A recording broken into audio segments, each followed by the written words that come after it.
ومن جاهد فإنما يجاهد لنفسه إن الله لغني عن العالمين. Dan ini subhanallah dari musibah di masa sekarang ya. Banyak orang lancang. Banyak orang lancang di dalam hal tersebut. Dan kadang seperti itu juga. Kadang sudah ada dulu di otaknya pendapat ya, wah semua agama itu sama. Kita toleransi, semuanya agama itu sama. Hah? Apa dalilnya? Lakum dinakum waliyadin. Bagi kalian agama kalian dan bagiku agamaku. Ambil dulu kesimpulan, baru cari ayat yang mencocoki. Ini orang dia tidak baca dari awal surah. Coba baca awal surah, suruh baca dia supaya sadar. Baca kamu dari awal surah. Qul ya ayyuhal kafirun la a'budu ma ta'budun. Itu apa artinya? Enggak ada di situ penyebutan semua agama sama. Jelas ya? Itu kalau orang baca dari awal itu akan paham. Tapi karena dia ambil sepotong saya, akhirnya dia palingkan makna ayat. Dia berbicara pada ayat Al-Quran bukan pada tempatnya. Apalagi kalau masuk di dalam pembahasan detail dalam tafsir. Ya, itu ada penafsiran dari sudut bahasa, kadang mendetail. Seperti ayat misalnya, tahiyyatuhum yawma yalqawnahu salam. Tahiyat mereka ketika penduduk sorga ini berjumpa dengan Allah subhanahu wa ta'ala, melihat Allah dengan mata kepalanya, maka mereka ini diberi tahiyat dengan keselamatan.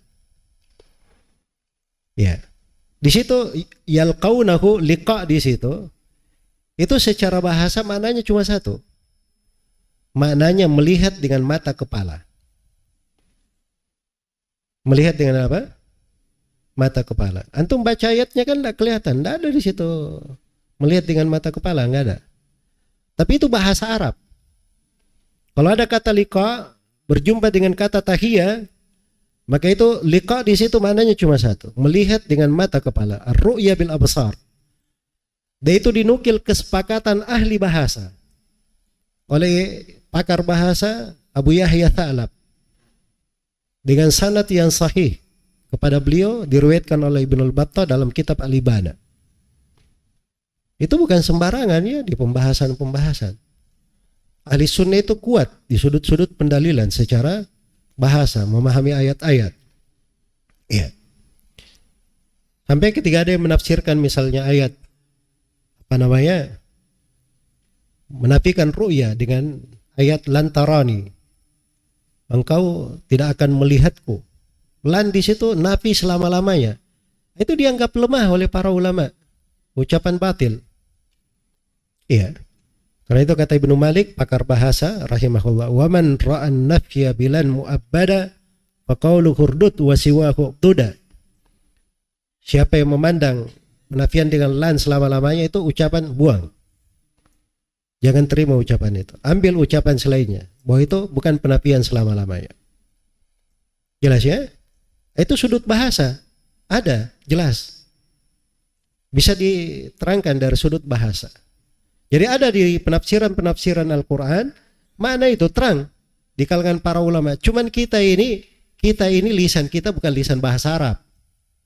Itu menjadi masalah. Dan repotnya juga ini, kadang kita menafsirkan kalimat dalam bahasa Arab maknanya beda, bahasa kita beda maknanya. Nasihat misalnya. Nasihat kan bahasa Indonesia.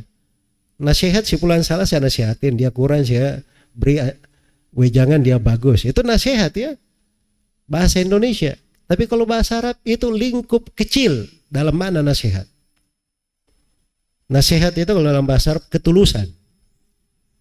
Dia berbuat hal yang paling sempurna. Nah, termasuk ketulusan itu kalau saudaranya salah, dia perbaiki. Jelas ya?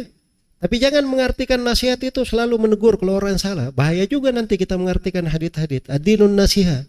Para sahabat bertanya, liman ya Rasulullah? Lillahi wa li rasulih. Nasihat untuk Allah. Ya, nanti si penerjemah ini akan berpikir, gimana caranya saya menasihati Allah? Kan begitu, akhirnya dia sendiri yang jatuh di dalam kekacauan karena tidak paham dari sudut apa? Sudut bahasa.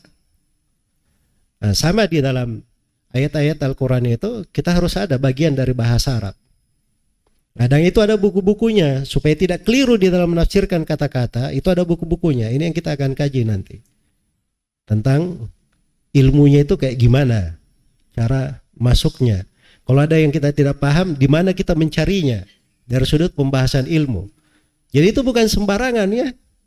Ada semua aturannya. Ya, dan itu baku di kalangan para ulama.